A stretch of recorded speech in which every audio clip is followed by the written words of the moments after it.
last time we learned about Matsya Gandha and how she became Yojana Gandha and gave birth to Ved Vyas.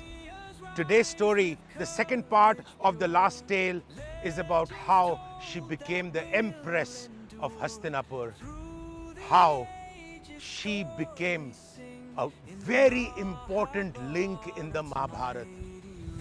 These stories that I'm telling you today from the banks of the Yamuna in a place called Katapathar are not the stories as you might think of peripheral characters of the Mahabharata. These are far more important than that, because these are the characters who made the Mahabharata what it is.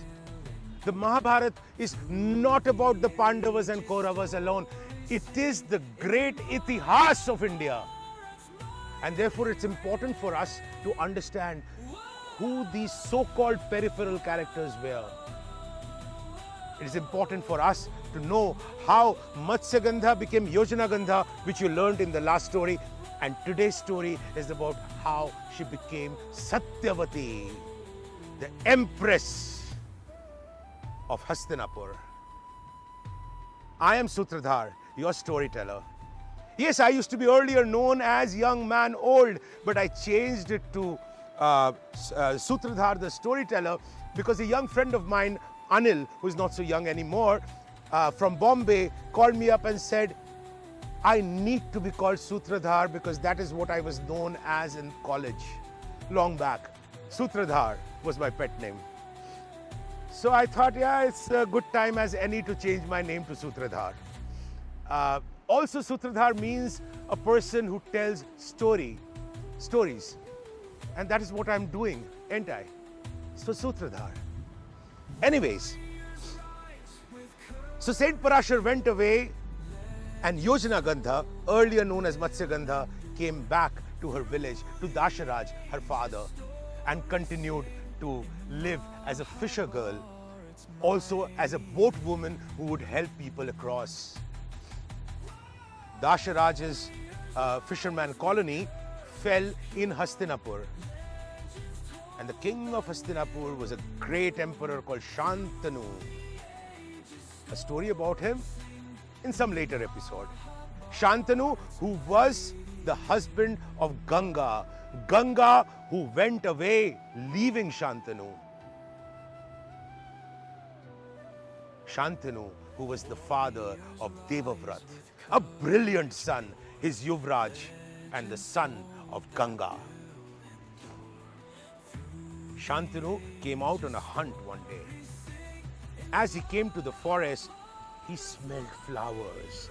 He followed the smell for miles together, and finally found this beautiful, ethereal woman who must have been 16 or 17, bathing in the Yamuna. Shantanu was overcome by lust and love, a feeling that he had not had since Ganga left. He went to this girl and said, "Who are you?" And the girl said, "I am Dasharaj's daughter, Yojana Gandha. Who are you?"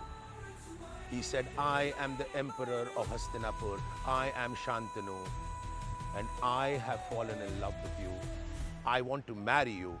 And Yojana Gandha said, "Fair enough. I also like you, but you need to go and speak to my father, Dasharaj."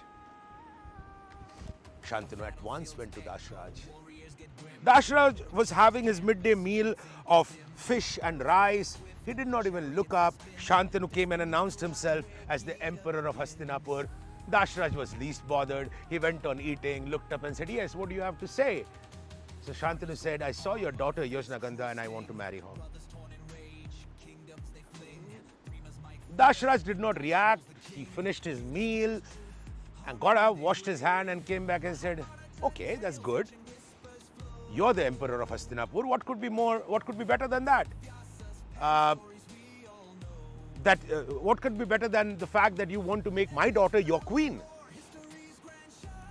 So Shantanu was happy. And Shantanu was starting to celebrate in his mind when Dasharaj said, "But here, hold on. But I cannot allow this marriage to happen because you know what? You already have a Yuvraj called Devavrat, who is a very, very famous man. The entire country admires him, and after your death, he will become the emperor of Hastinapur. And where will that leave my daughter and her children? They will become like servants in the palace. Sorry, I can't allow it. Shantanu tried to convince him, but Dashraj was not convinced. Shantanu went away, leaving his dreams forever, or so he thought. He went back to his kingdom, but he was not very happy. He was very morose, and people could see that moroseness. His son Devavrata saw it too. And Devavrata wondered what had happened to his father, who went to the forest happy and now was morose and allowing him to run the kingdom as he liked. So Devavrata went to his father and said, "Father, why are you not yourself?" And his father said, "Never mind, you just continue doing your work. You are there with me and everything is fine." Devavrata did not believe that at all, so he went to Shantanu's Sarthi, his driver, the driver of his chariot, and said, "What happened? Why is my father in this state?" And the charioteer told him, well, he went to the forest, he met this lady, he went to her father and proposed marriage. He said no, and ever since then he has not been himself. He has been like Devdas, right? Of course, Sharachandra was not born then, but he was behaving like Devdas, okay? Getting drunk and essentially not shaving probably. So Devavrata at once took his horse and rode like the wind and went to Dashraj. Dashraj saw Devavrata and was overwhelmed by this handsome young man who had come to him. He received him in a regal way, in a way that suits a king, and said, "Yes, Prince, what can I do for you?" And Devavrata said, "I'm Devavrata, the prince of Hastinapur." And Dashraj said, yes, I know, but why have you come here?" He said, "My father wants to marry your daughter." And Dashraj said, "Yes, I know that, but I don't want her to marry your father. If you are interested, say so."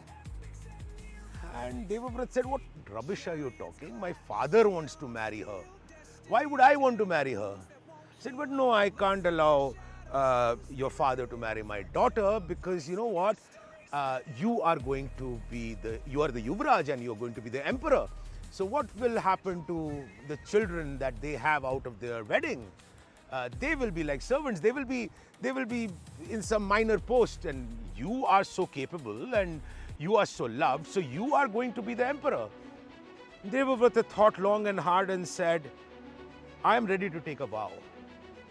I will never become the emperor. I abjure the throne. I don't want to be king. And that is my word." Dashraj was not impressed at all. Dashraj said, "Okay, you will not become the king, but you know what? You are of marriageable age, and very soon you will get married and you will have children. And what will happen then? Those children will want to become king. And there will be a conflict between them, between Yojana Gandha's sons and your sons. Then what will happen?" Devavrata thought long and hard again. He stood up and said, "I will never touch a woman in lust or love. I will not get married at all. I will never have any children. I'll treat your daughter's children as my own." The people around stood up in awe. The gods above looked down in awe.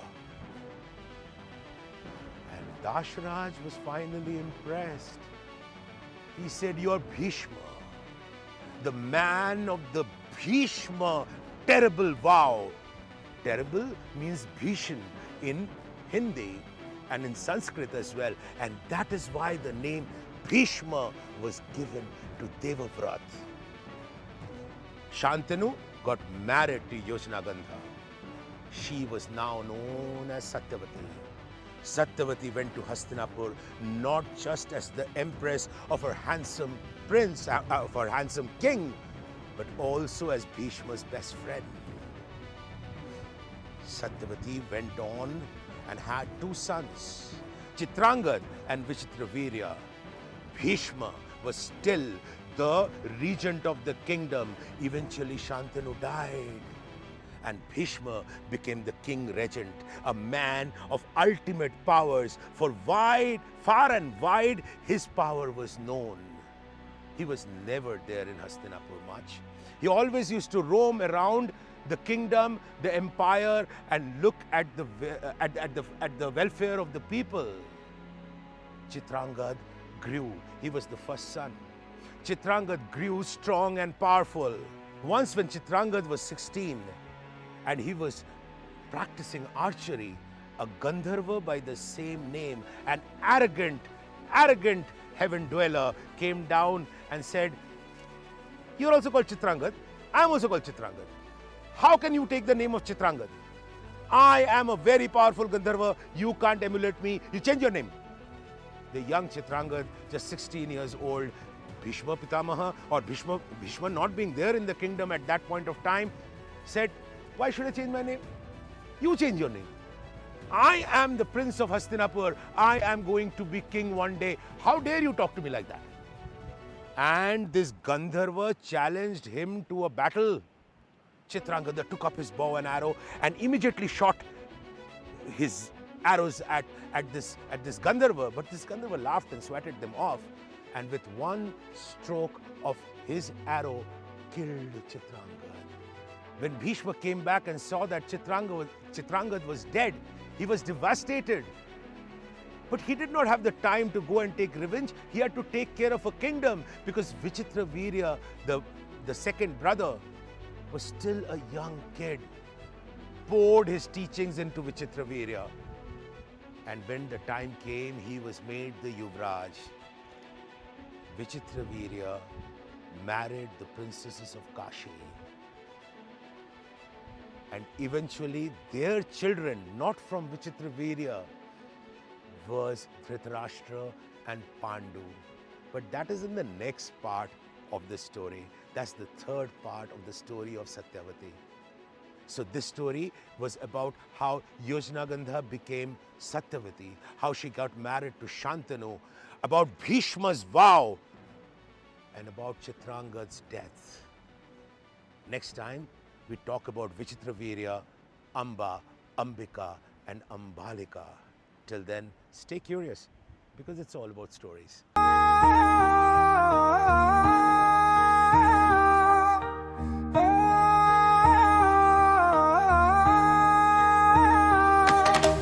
Battlefields echo, warriors get grim. Kurukshetra's canvas, fate's ink is dim. Arrows flying swift, chariots they spin. Destinies collide where Gita begins.